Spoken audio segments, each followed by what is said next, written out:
사랑의 하나님, 갈등과 분열로 가득한 세상을 살아가는 우리들이 이 시간 주님 앞에 모였습니다.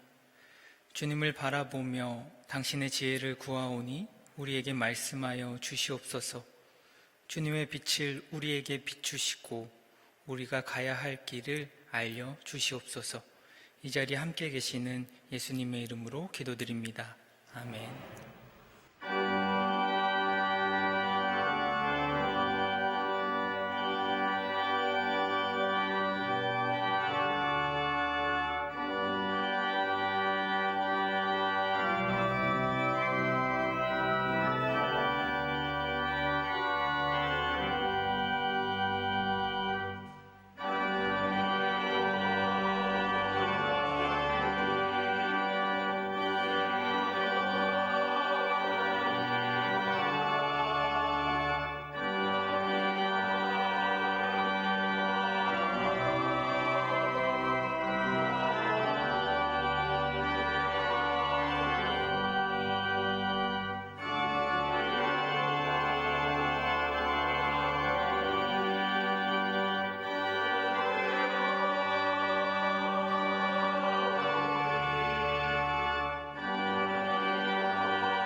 늘 저희와 함께 계시며 삶의 파고에 흔들릴 때마다 굳게 붙들어주시는 주님, 오늘도 주님의 크신 사랑 안에서 저희들의 발걸음을 이 자리로 인도해 주시고 고개 숙여 예배드리게 하심을 감사드립니다. 주님, 북극에서 내려오는 몇 주간의 한파로 땅이 얼고 눈보라로 인해 많은 교통사고와 인명피해가 발생하고 이 추운 겨울 화재로 인한 사망과 어선의 침몰에 따른 사망과 실종자 다수 등 이별을 준비할 새도 없이 일어나는 재난사고로 많은 사람들이 상실과 이별의 고통 가운데 있습니다. 주님, 기도하게 하시고 부족한 저희들에게 힘과 지혜를 모아주셔서 주님 안에서 극복하게 하시고 용기 내어 살아가게 하시옵소서. 특별히 저희 나라를 사랑하시는 주님, 한치 앞을 예단하기 어려운 국제정세 속에서 저희 나라는 리더십이 부재한 가운데 아직도 혼란 가운데 있습니다. 빠른 시일 내에 민주주의와 법치주의를 근간으로 하는 올바른 판단으로 이 나라를 바로 서게 도와주시고 몇 달째 지속되는 힘든 여건과 형편으로 인해 저희들의 마음과 삶이 무너지지 않도록 도와주시옵소서. 경동교회를 위해 기도합니다. 교회 내의 각 부서에서 또 보이지 않는 곳에서 묵묵히 자기 소임을 다하시는 분들을 기억하시고 그 각 가정에 은총 내려 주시옵소서. 나아가 주께서 주신 은혜를 이웃에게 사랑으로 베풀며 하나님의 공생애를 증거하는 공동체가 되게 하시옵소서. 모든 것을 주께 의탁하옵고 예수 그리스도의 이름으로 기도드리옵나이다. 아멘.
기숙 권사님의 진심 어린 기도, 그리고 최세정 집사님의 아름다운 찬양 감사드립니다. 오늘 말씀은 민수기 32장 1절에서 32절까지의 말씀입니다. 민수기 32장 1절에서 32절까지의 말씀입니다. 우리 한 절씩 교독하겠습니다. 르우벤 자손과 갓 자손에게는 가축대가 셀 수 없을 만큼 많았다. 그들이 야셀 땅과 길르앗 땅을 둘러보니 가축대를 놓아 먹이기에는 아주 적절한 곳이었다.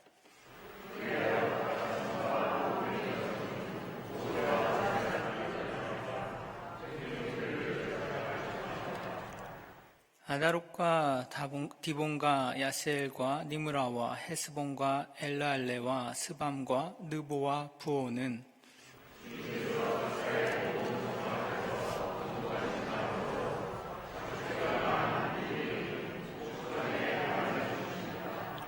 우리를 좋게 여기신다면 이 땅을 우리에게 주셔서 우리의 차지가 되게 하시고 우리는 요단강을 건너가지 않도록 하여 주시기를 바랍니다.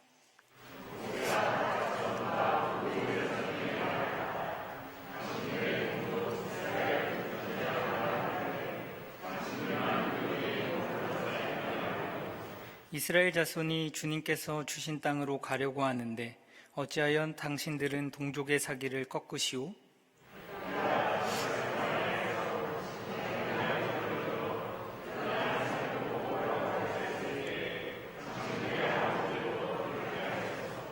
그들은 기껏 에스골 골짜기까지 올라가서 그 땅을 둘러보고 와서는 이스라엘 자손의 사기를 떨어뜨려 주님께서 주신 그 땅으로 들어갈 수 없게 하였소.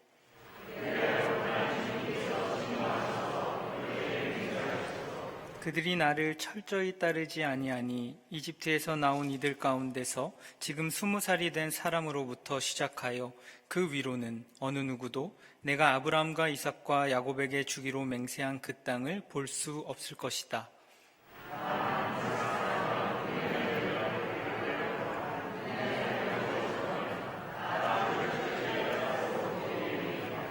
주님께서는 이렇게 이스라엘에게 진노하셔서 주님께서 보시는 앞에서 못된 짓을 한 그 세대 전체가 다 죽을 때까지 40년 동안이나 그들을 광야에서 떠돌게 하셨소.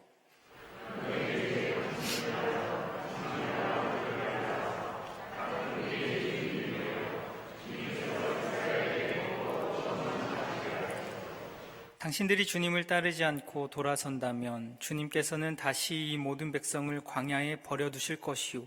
우리 백성 모두가 멸망하면 그것이 바로 당신들 때문인 줄 아시오.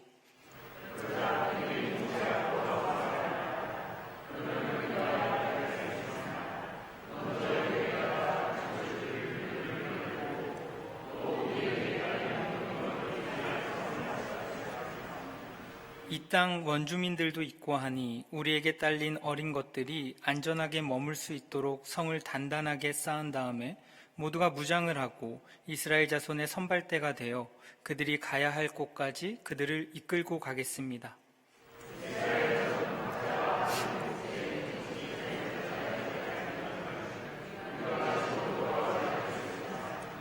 또한 요단강 동쪽 해 뜨는 쪽에서 우리의 몫의 토지를 재산으로 차지하였으니 요단강 서쪽에서는 우리가 땅을 재산으로 나누어 받지 않겠습니다.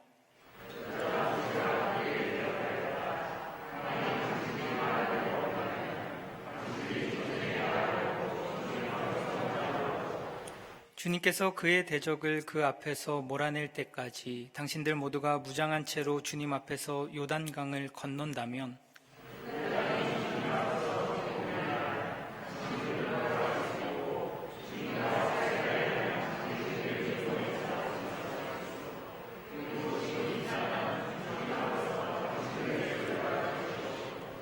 그러나 만일 당신들이 이렇게 하지 않으면 당신들은 주님께 죄를 짓는 것이요.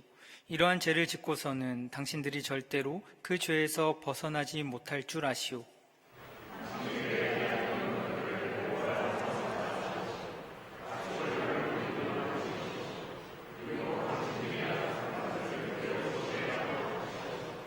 갓 자손과 르우벤 자손이 모세에게 말하였다. 어른의 종인 우리는 어른께서 명령하신 대로 따르겠습니다.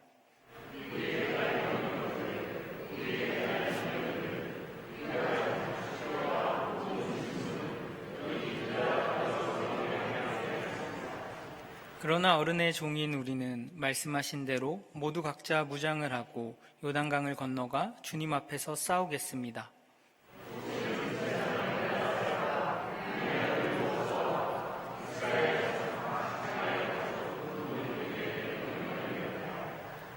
모세는 그들에게 다음과 같은 명령을 내렸다. 갓 자손과 르우벤 자손이 모두 각자 무장을 하고 당신들과 함께 주님 앞에서 싸우려고 요단강을 건너면 당신들 앞에서 그 땅이 정복되는 날 이 길르앗 땅을 그들의 소유로 주십시오.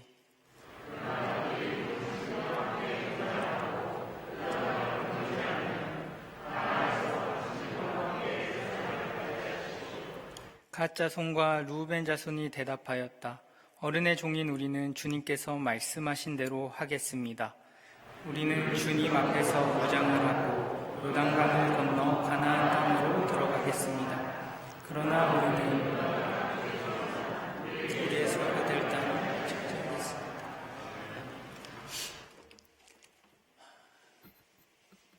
하늘의 양식으로 우리를 먹이시는 우리 주님께서 주시는 사랑과 평화가 우리 모두에게 함께 하시기를 빕니다. 오늘 본문은 요단강 동편에서 발생한 한 사건을 들려주고 있습니다. 이제 요단강을 건너게 되면 그들의 목적지인 가나안에 다다를 수 있었습니다. 부모 세대로부터 이어져 왔던 이 기나긴 여정의 막바지에 다다르고 있었던 겁니다. 중요한 순간이었습니다. 마음과 힘을 하나로 모아서 이제 저 가나안 정복을 향해 나아가야 했습니다. 그런데 이 중대한 순간 르우벤과 갓 지파는 정적을 깨트리는 하나의 말을 건넵니다. 그들은 모세와 제사장 그리고 회중 대표를 찾아가서 오절을 통해 이런 요청을 합니다. 우리를 좋게 여기신다면 이 땅을 우리에게 주셔서 우리의 차지가 되게 하시고 우리는 요단강을 건너지 않도록 하여 주시기를 바랍니다. 르우벤과 갓 지파는 야셀과 길르앗 땅을 자신들에게 달라고 말합니다. 뿐만 아니라 그들은 요단강을 건너지 않겠다라고 선언을 합니다. 성서는 그들이 요단 동편에 남으려 했던 이유가 그들의 수많은 가축대 때문이었다라고 밝힙니다. 그들의 많은 가축대를 먹이기에 이 요단 동편의 땅이 목축지로서 너무 적합해 보였던 것입니다. 모든 지파가 힘을 모아도 부족할 이 중요한 시기에 르우벤과 갓 지파는 청천벽력 같은 요구를 합니다. 이들의 이러한 요구는 이스라엘 민족에게 큰 동요를 불러왔을 겁니다. 또한 이들의 요구는 그들에게 직접적인 손실을 주기도 했는데, 왜냐하면 인원의 감수는 결국 전쟁에 동원된 병력의 감소를 의미했기 때문입니다. 그래서 오랫동안 이들의 요구는 이기적인 선택의 결과, 그들의 이기적인 욕망의 결과로 해석되어 왔습니다. 남겨진 정쟁을 회피하여 자신들의 안위만을 고려한 결과, 재물에 대한 애착을 버리지 못하고 경제적인 판단을 앞세운 행위로 해석되어 왔습니다. 또한 그들의 행위는 비신앙적 행위의 결과로도 해석되곤 했습니다. 그들은 바로 앞에 보이는 풍족함에 눈이 멀어서 하나님이 약속하신 그 땅에 도달하지도 않았는데도 그 약속을 저버리고 소망마저 저버렸기 때문입니다. 그래서 4절을 보면 르우벤과 갓 지파는 요단 동편의 땅을 요구하면서 그 땅을 주님께서 이스라엘 모든 자손 앞에서 정복하신 땅이라고 말하고 있습니다. 그런데 오늘 본문은 정복이라고 번역하고 있지만 히브리어 원어로 이 단어를 보면 치다, 공격하다라는 니카라는 단어를 사용하고 있다 합니다. 학자들은 하나님의 땅 정복을 말하면서 니카라는 단어를 사용하는 곳이 이곳 하나뿐임을 지적합니다. 즉 이 땅은 하나님이 정복하신 땅이라기보다는 단지 그들이 쳐서 얻어낸 땅, 그러니 아직 약속의 땅은 아니었다라는 것을 반영하고 있다라는 겁니다. 그러나 다른 한편으로 우리는 이들의 태도를 긍정적으로 해석할 수도 있습니다. 성서를 보면 요단 동편의 땅을 약속의 땅의 일부로 표현하고 고백하는 정승들을 곳곳에서 발견할 수 있습니다.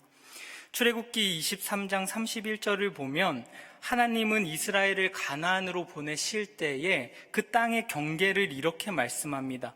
내가 너희 땅 경계를 홍해에서 블레셋 바다까지, 광야에서 유프라테스 강까지로 정하고 그 땅에 사는 사람들을 너희 손에 넘겨줄 터이니 너희가 그들을 쫓아내어라.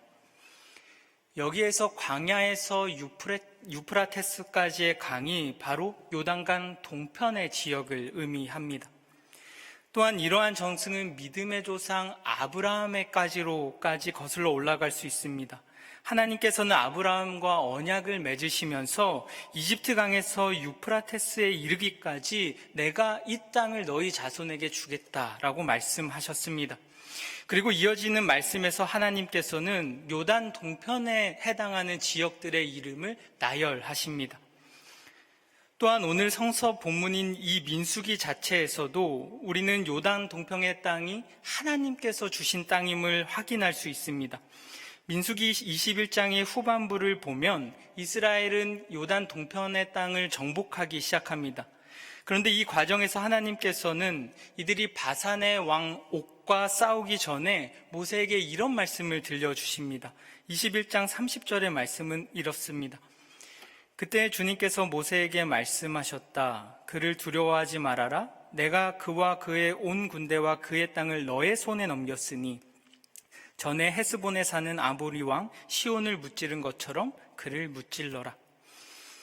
하나님은 모세에게 명령하시면서 그 동편의 땅이 내가 너에게 넘겨준 땅이라고 말씀합니다.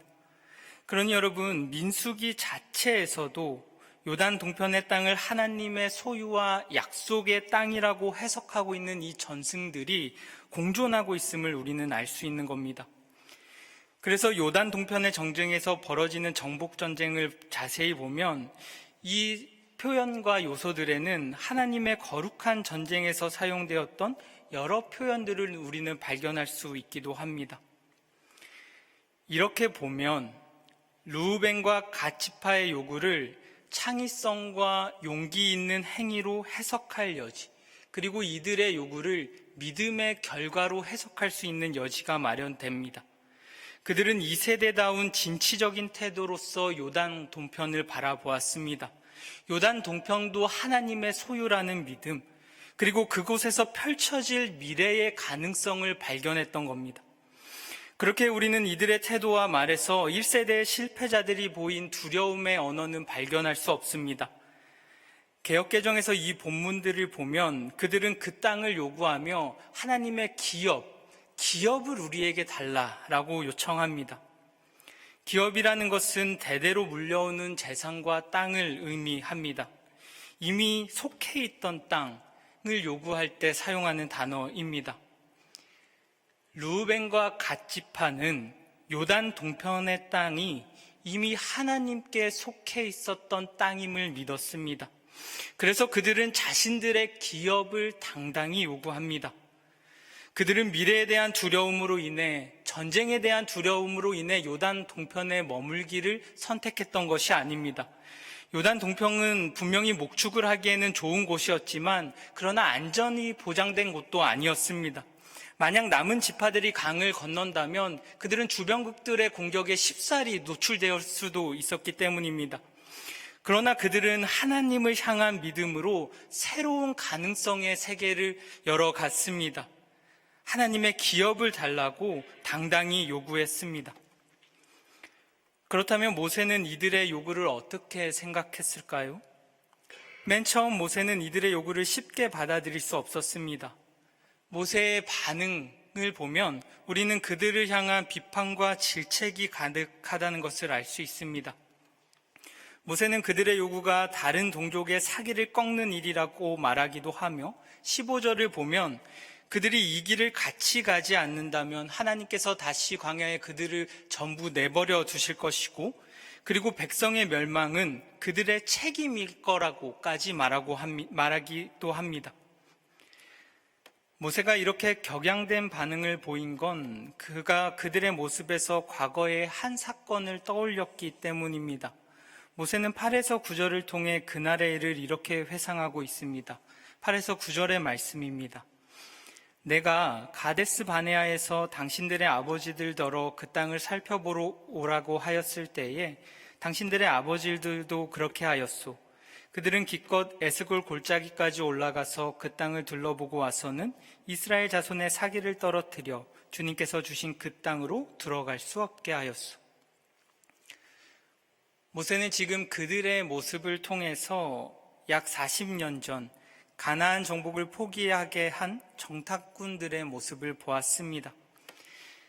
가데스 바네아에서 각 지파의 리더를 모아 12명의 정탐꾼을 세우신 하나님께서는 그들에게 가나안 땅을 미리 정탐하도록 하셨습니다.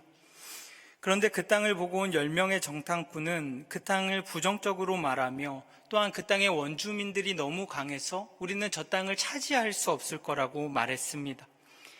이들의 부정적 태도와 소문은 이스라엘 전체를 두려움과 혼란에 휩싸이게 했고 결국 이 두려움과 불안은 하나님을 향한 원망으로 이어졌습니다. 그들은 하나님을 원망했고 그리고 결국 가나안 땅에 들어가기를 거부하는 지경에 이르게 됩니다. 하나님은 이들의 불순항에 진노하시며 그 결과 20세 이상의 성인들은 가나안에 들어가지 못할 것이라고 말씀하십니다. 그래서 우리가 알다시피 이들은 1세대가 모두 죽을 때까지 40여 년의 시간을 이 광야에서 헤매어야 했습니다. 모세는 르우벤과 갓 지파의 이러한 태도에서 10명의 정탐꾼들의 불신앙을 보았습니다. 가나안 진입을 바로 목전에 둔 상황에서 펼쳐졌던 그 분란의 상황을 보았고 1세대의 실패가 2세대의 실패에서 반복될까 봐 두려웠습니다. 그래서 모세는 그들의 요청에 아주 강호히 거부하며 또한 그들을 질책하기도 했습니다. 우리는 모세의 강경한 이러한 태도를 그리 어렵지 않게 이해할 수 있습니다.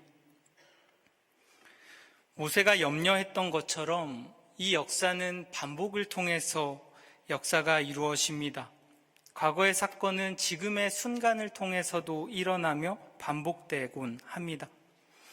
그런데 우리가 기억해야 할 것은 역사의 반복은 동일한 모습으로 일어나지 않는다라는 겁니다.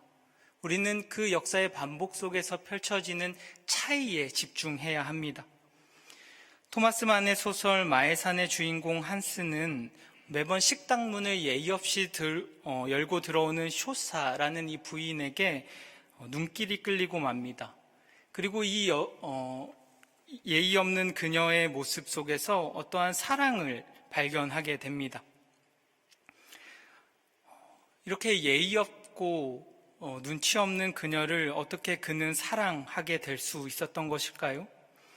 한스는 의식하지 못했지만 쇼사라는 그 인물은 그가 초등학교 시절 때의 호감을 느꼈던 히페라는 소년과 매우 닮아 있었습니다. 그는 히페를 연인으로 사랑한 적은 없었지만 그에 대한 그 호감이 쇼사에 대한 사랑으로 반복되어 나타난 겁니다.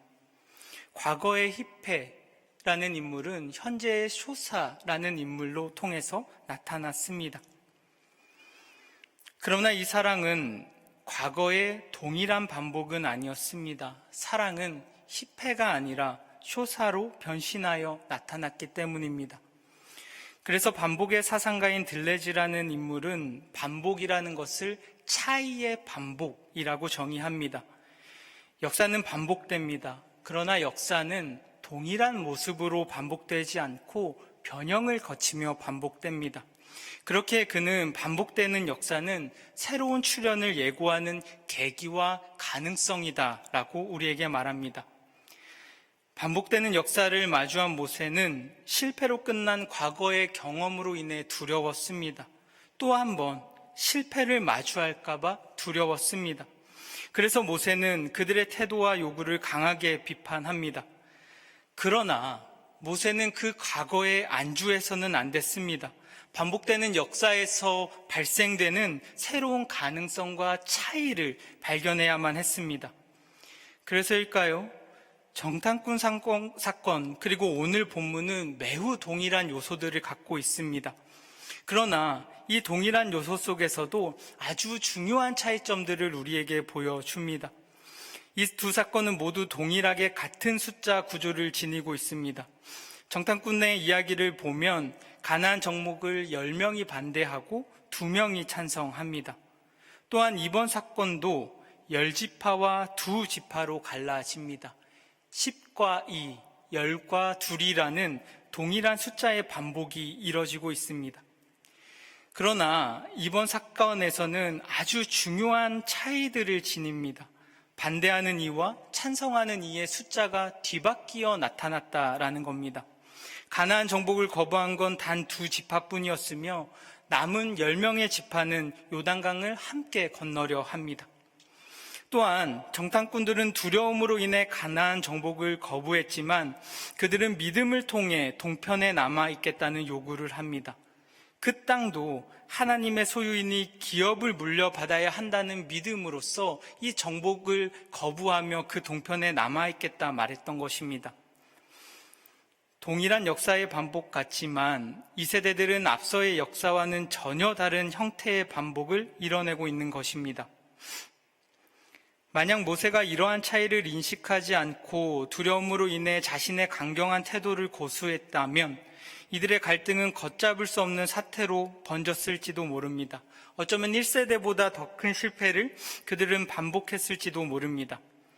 그러나 모세는 자신의 생각만을 고집하지 않았습니다. 비록 과거는 실패했지만 이 현재의 역사는 달라질 수 있었음을 믿었습니다. 그래서 모세는 자신의 강경한 태도를 버립니다. 그들의 의견을 듣기 시작했고 그리고 그들과 생각을 조율하기 시작합니다. 지그문트 바우만이라는 학자는 인간의 조건이라는 책에서 대화에 대한 말을 우리에게 이렇게 들려줍니다. 대화는 타인에 대한 존중에서 말할 가치가 있는 것을 타인이 갖고 있다는 확신에서 태어납니다.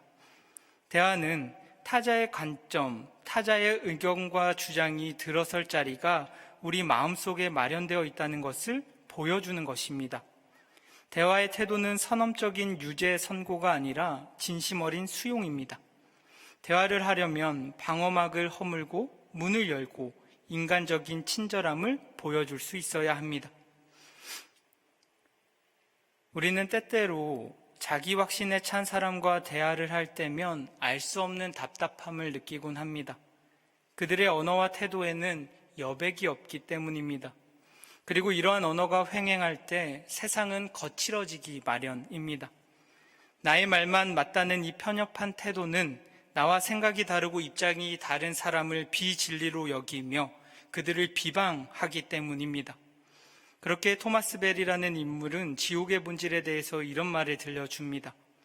자신만의 세계에 갇혀버리는 것, 다른 존재들과의 밀접한 관계로부터 단절되는 것, 상호 공존의 기쁨에 들어갈 수 없는 이런 상황들을 지옥의 본질로 여겼다. 모세는 자신만의 사고와 판단으로 르우벤과 갓지파를 대하지 않았습니다. 처음 그들의 요청을 들었을 때에 그들의 행동을 질책하긴 했지만 그러나 모세는 그들과의 대화를 완전히 단절하지는 않았습니다. 마음을 열어 여백을 만들었고 그들과 대화하기 시작했습니다. 모세의 마음을 열기 시작한 건 르우벤과 갓지파의 제안입니다. 그들은 단호히 거부하는 모세에게 17절에서 19절에서 몇 가지의 제안을 제시합니다. 그것은 자신들이 선발대가 되어서 가나안으로 먼저 가겠다는 것과 이스라엘 자손이 토지 재산을 다 나누기까지는 집으로 돌아오지 않겠다는 것, 그리고 자신들은 동편의 땅을 분배받았으니 서쪽의 땅은 분배받지 않겠다라는 것이었습니다. 르우벤과 갓 지파도 자신들의 생각과 요구만을 강요하지 않습니다. 그들은 요단 동편에 남게 될 나머지 지파들의 어려움을 헤아렸습니다. 그래서 그들이 안심할 만한 몇 가지의 안들을 제시했고 그렇게 대화를 시작했던 겁니다. 그런데 가나안으로 향하기 전에 그들이 먼저 해야 할 일이 있었는데 그것은 우리와 성을 만드는 일이었습니다. 16절의 말씀은 이렇게 되어 있습니다. 그러면 우리가 이렇게 하겠습니다. 먼저 여기에다가 가축을 기를 우리를 만들고 또 우리에게 딸린 어린 것들이 살 성을 쌓겠습니다. 이들은 자신들이 선발대로 참여하기 전에 우리와 성을 만들어서 가축과 어린 자손들은 먼저 이곳에 놓고서 가겠다라고 말합니다. 이러한 행위는 르우벤과 갓지파의 모든 인원이 전쟁에 동원될 수 없다는 사실을 말해 줍니다. 그런데 남겨진 인원은 가축과 어린아이 그리고 여인뿐만은 아니었습니다. 성인 남성의 일부도 그곳에 남아야 했는데 원주민들의 침략을 막기 위해서는 이러한 성인 남성의 도움이 필요했기 때문입니다. 그렇게 여호수아를 우리가 보면 여호수아는 성봉대의 인원이 4만여 명 가량이었다라고 말합니다. 이는 두 지파의 전체 인원 중 3분의 1밖에 되지 않는 인원이었습니다. 전쟁에 동원되는 인원의 수가 급격하게 줄어든 것입니다. 전체 입장에서 이 사건을 보면 병력의 감소는 큰 손해로 여겨질 수 있는 요소입니다. 그러나 이러한 결정은 도리어 민족에게 유익을 주었습니다. 왜냐하면 가축과 아이들의 분리는 르우벤과 갓지파가 빠른 기동력을 갖출 수 있게 해주었고, 그래서 그들이 선발대에서 활약할 수 있는 길을 열어주었기 때문입니다. 이렇게 이들은 서로의 다른 입장을 고려하며 대화를 이어갔습니다. 서로의 어려움과 마음을 헤아렸습니다. 그리고 그들은 서로의 말을 들어줄 여백을 만들어 주었기에 그들은 서로에게 좋은 결정, 최선의 결정을 성취할 수 있었습니다. 이렇게 대화를 통해 서로의 합의점을 찾게 된 이들은 이제 언약을 맺게 됩니다. 먼저 모세는 20에서 24절을 통해 그들이 약속했던 것들을 말하며 그 약속을 그대로 실행할 것을 요구합니다. 그리고 만약 너희가 이것을 지키지 않는다면 그것은 하나님께 죄를 짓는 것이라고 경고합니다. 모세의 말에 각각 르우벤 자손들은 그 명령을 그대로 따르겠다고 대답하며 이렇게 말합니다. 25에서 27절입니다. 갓 자손과 르우벤 자손이 모세에게 말하였다. 어른의 종인 우리는 어른께서 명령하신 대로 따르겠습니다. 우리에게 딸린 어린 것들, 우리에게 딸린 여인들, 우리가 가진 가축대와 모든 짐승은 여기 길르앗 여러 성읍에 남게 하겠습니다. 그러나 어른의 종인 우리는 말씀하신 대로 모두 각자 무장을 하고 요단강을 건너가 주님 앞에서 싸우겠습니다. 르우벤과 갓 자손은 무장을 하고 요단강을 건너가 싸우겠다는 약속을 다짐합니다. 그러자 모세는 이 계약의 내용을 토대로 나머지 지파들에게도 명령을 내립니다. 그것은 그들이 이 약속을 실현하면 길르앗 땅을 그들에게 전해주라는 명령이었습니다. 당연한 명령입니다. 그런데 30절에서 모세는 조금 이해하기 힘든 명령을 하나 덧붙이고 있는데 30절에 나타난 명령은 이렇습니다. 그러나 그들이 당신들과 함께 무장을 하고 요단강을 건너지 않으면 가나안에서 당신들과 함께 제산을 받게 하십시오. 모세는 지금 르우벤과 갓지파가 약속을 지키지 않았을 때에도 그들이 가나안에서 제산을 함께 분배받을 것을 명령합니다. 그들은 약속을 어겼기에 서쪽 땅에 대한 분배를 받을 자격이 없었습니다. 그러나 지금 모세는 그들에게도 분배받을 소유를 남겨줍니다. 그리고 저는 바로 이 지점에서 모세가 진정한 리더였을 수 있었던 이유를 발견합니다. 그가 보여준 이러한 마음과 태도가 그를 진정한 리더로 만들어준 조건이 아니었을지 생각해 봅니다. 그런데 우리가 이 부분에서 한 번 더 생각해 보아야 할 점은 그들이 지금 이 계약을 말의 약속, 즉 언약을 통해서 이뤄내고 있다라는 것입니다. 유대교는 구두 약속을 매우 신성하게 여겼다 합니다. 그들은 말의 거룩함을 알았고 말의 중요성을 알았기 때문입니다. 그래서 이들은 구두로 맺은 약속도 이것을 무효화할 때에는 아주 까다로운 규칙과 절차를 거쳐서 무효화 과정을 거쳐가게 했다고 합니다. 사람들은 사람들이 법을 준수하는 이유를 크게 세 가지로 분류합니다. 하나는 법을 어기면 처벌을 받기 때문입니다. 이는 권력에 근거하는 사회가 보여주는 모습입니다.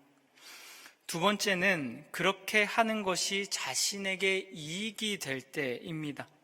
이는 자기 이익에 근거하는 사회라고 말할 수 있습니다. 앞선 두 개의 방법에는 그러나 모두 단점이 존재합니다. 권력은 부패하기 마련이며 사람들이 자기 이익에만 몰두하는 사회는 사회적 결속력이 상실되기 때문입니다. 그래서 지금 토라는 그리고 성서의 인물들은 세 번째의 방법을 우리에게 제시해주고 있습니다. 그 방법은 사람들이 자발적으로 약속하고 그 약속을 순종하는 방법입니다. 이러한 방법은 권력을 통해서 혹은 사익의 추구를 그 목적으로 삼고 계약을 맺지 않습니다. 그들은 상호 간의 약속에 근거한 도덕적 의무를 중시합니다. 계약서가 필요 없었던 이유입니다. 말이 언약이 될 수 있었던 이유입니다. 모세나 그리고 르우벤과 갓지파는 권력이나 자기 이익에 근거하여 언약을 맺지 않았습니다. 그들은 자발적인 약속을 통해 계약을 맺었고 그렇게 서로의 말에 대한 신뢰를 통해 언약을 맺었습니다. 유대인의 한 유대인 학자는 이스라엘 백성이 가나안에 도달할 때쯤 이러한 맹세들이 등장한 것이 결코 우연이 아니라고 말하며 이런 말을 들려줍니다. 민수기 끝부분에 이러한 맹세에 관한 율법이 등장한 것은 우연이 아니며 그 교훈은 오늘날에도 여전히 유효하다. 자유사회는 신뢰에 달려있다. 신뢰는 약속을 지키는 데 달려있다. 이것이 바로 인간이 언어를 사용하여 창조함으로써 하나님을 본받는 방법이다. 그리고 그는 서로가 말을 지키고 그 말로 신뢰가 형성될 때, 그리고 그 신뢰가 우리 사회에 가득할 때 우리의 사회와 삶이 더욱 자유로운 삶이 될 수 있을 거라고 말을 전해줍니다. 우리는 다양한 사람들이 함께 공존하는 사회를 삽니다. 서로 다른 사람이 살아가기에 우리의 서로의 다른 생각은 충돌을 겪기도 하고 또 이 충돌들로 인하여서 돌이킬 수 없는 대립을 겪기도 합니다. 그러나 갈등은 부정적인 것이 아닙니다. 갈등은 인간의 삶의 필연적 요소이며 이 갈등을 통해 우리는 더 좋은 성장 그리고 더 좋은 나은 계기들을 마련하기도 합니다. 갈등은 더 좋은 대안을 발견하게 하는 길이 되기도 하며 공동체의 성장을 이끌어주는 구심점이 되기도 하는 겁니다. 문제는 갈등이 아닙니다. 문제는 갈등을 해결하는 방법에 있습니다. 모세와 르우벤 그리고 갓지파는 서로 다른 요구와 생각으로 인해 갈등을 겪었습니다.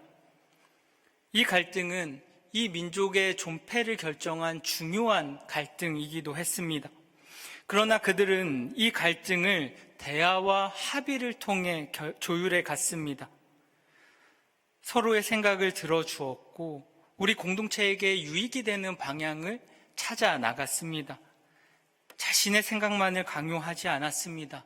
타인의 말을 들어줄 여백을 만들어 갔습니다. 저는 공동체의 갈등과 해결을 생각할 때면 항상 마음속에 떠오르는 하나의 이야기가 있습니다. 어느 강연에서 들었던 한 공동체에 관한 이야기입니다. 그 공동체는 마음과 뜻이 맞는 여러 사람들이 모여서 마을을 이루어내고 그리고 함께 공동생활을 영위하는 마을 공동체였습니다.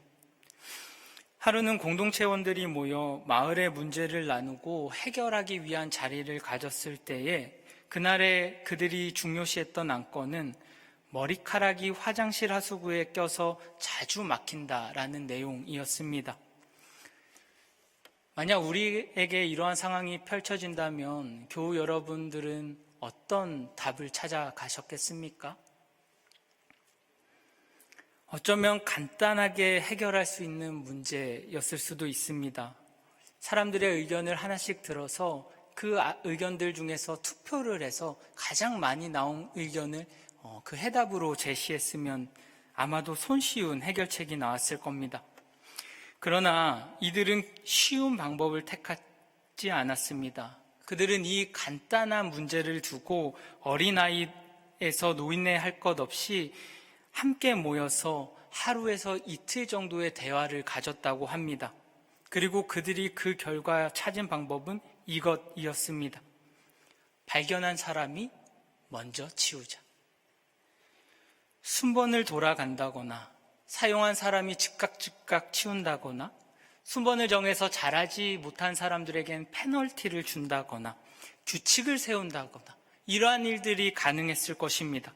그리고 우리는 이것을 더 합리적이고 실용적인 결정이라고 여깁니다. 그러나 그들은 서로의 말, 그리고 서로의 약속을 믿었습니다.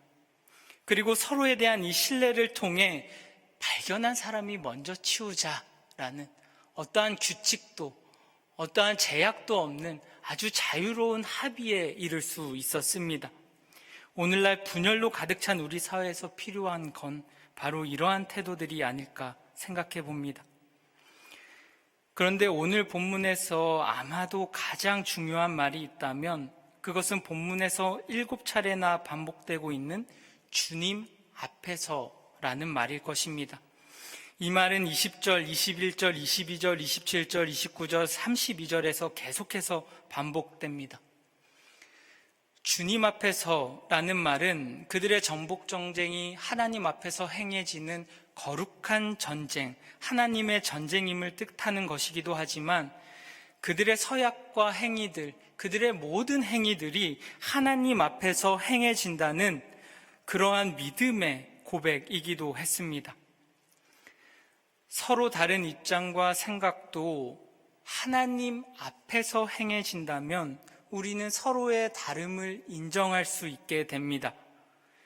그리고 그 다름을 자양분 삼아 하나의 목표를 향해 함께 걸어갈 수 있게 됩니다. 모든 것이 하나님을 위해 일어나야 할 일들을 자각하기 때문입니다. 그리고 서로의 다름을 통해서 더 나은 사회로 나아갈 수 있다는 믿음이 있기 때문입니다. 약속의 땅을 향해 가는 우리에게도 우리 안에 갈등과 여러 문제가 생겨날 수도 있습니다. 하나님은 우리를 다양한 사람들로 불러서 모아놓으셨기 때문입니다. 80주년, 90주년, 100주년을 향해 가는 우리의 발걸음에도 갈등은 필연적으로 존재하기 마련입니다. 그러나 하나님 앞에 함께하는 우리는 하나님 앞에서 서로를 존중하며 서로를 위한 여백을 마련하고 함께 대화와 합의를 통해 더 좋은 방향들을 맺어가야 합니다. 갈등과 분열이 만연한 세상입니다. 그러나 우리 교회가 서로의 말을 존중하고 신뢰하여 주님 앞에서 세상의 본이 되는, 세상을 밝히는 아름다운 공동체가 되어갈 수 있기를 소망해 봅니다. 오늘 민수기 32장이 그런 지혜를 우리에게 선물해 주시기를 소망합니다. 주신 말씀 마음에 새기며 잠시 침묵으로 기도하겠습니다.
하나님, 다양한 모습을 지닌 우리는 함께 살아가며 크고 작은 혼란과 갈등을 겪으며 살아가곤 합니다.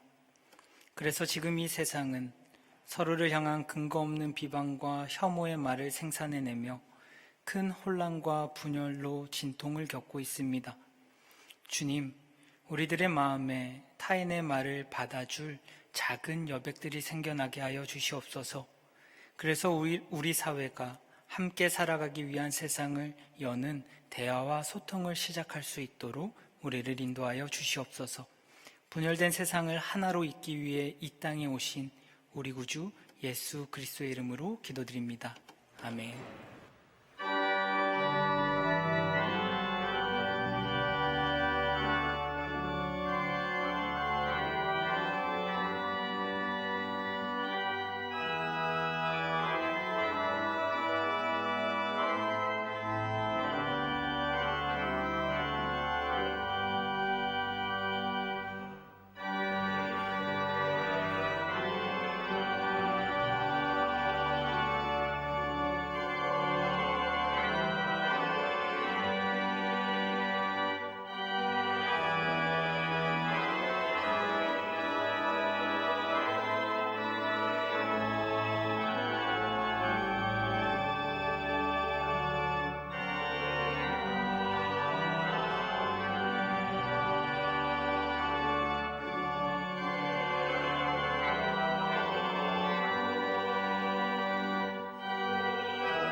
주님께서 가르쳐 주신 기도로 예배를 마치겠습니다. 하늘에 계신 우리 아버지여, 이름이 거룩히 여김을 받으시오며 나라가 임하시오며 뜻이 하늘에서 이루어진 것 같이 땅에서도 이루어지오며 오늘 우리에게 일용할 양식을 주시옵고 우리가 우리에게 죄 지은 자를 사하여 준 것 같이 우리 죄를 사하여 주시오. 우리를 시험에 들게 하지 마시오. 다만 악에서 구하시옵소서. 나라와 권세와 영광이 아버지께 영원히 있습니다.